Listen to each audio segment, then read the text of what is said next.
Bangga pada negara adalah bangga pada bahasanya. Budi luhur Indonesia terletak pada budi penduduknya yang kemudian tercermin pada bahasanya. Maka, utamakan bahasa Indonesia, kuasai bahasa asing, dan lestarikan bahasa daerah. Yang artinya, utamakan bahasa Indonesia, yakni selalu mendahulukan bahasa Indonesia dan meletakkannya di posisi paling atas dalam berbahasa. Lihat ibu pertiwi sedang bersusah hati. Sebagian besar aset masyarakat Indonesia adalah bahasa daerah. Bahasa daerah dijadikan identitas oleh suatu masyarakat. Bahasa daerah dapat menentukan dari mana kita berasal.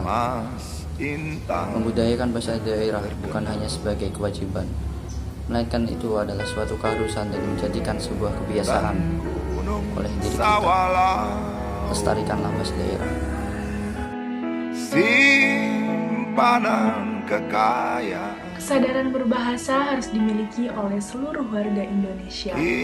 Maka gunakan bahasa daerah ketika kamu sedang berada di daerahmu.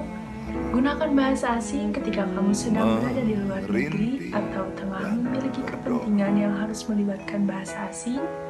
Dan gunakanlah bahasa Indonesia ketika kamu berada dalam negaramu sendiri.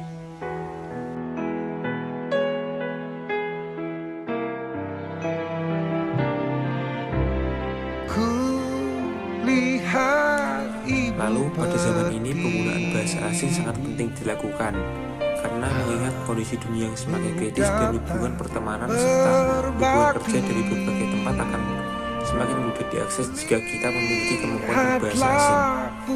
Namun, meskipun kita memiliki kemampuan berbahasa asing, kewajiban menggunakan bahasa Indonesia jangan sampai dikesampingkan. Dengan berbahasa, kita akan bersatu, yaitu bahasa Indonesia, yang akan menyatukan seluruh masyarakat yang ada di berbagai daerah menjadi satu kesatuan. Sehingga bahasa Indonesia disebut sebagai bahasa nasional. Kemudian bahasa daerah yang akan mempersatu tiap-tiap daerah. Kemudian yang terakhir bahasa asing yang akan mempersatukan tiap antar negara menjadi satu kesatuan sehingga bahasa asing disebut sebagai bahasa internasional. Maka dari itu, utamakan bahasa Indonesia, lestarikan bahasa daerah, kuasai bahasa asing.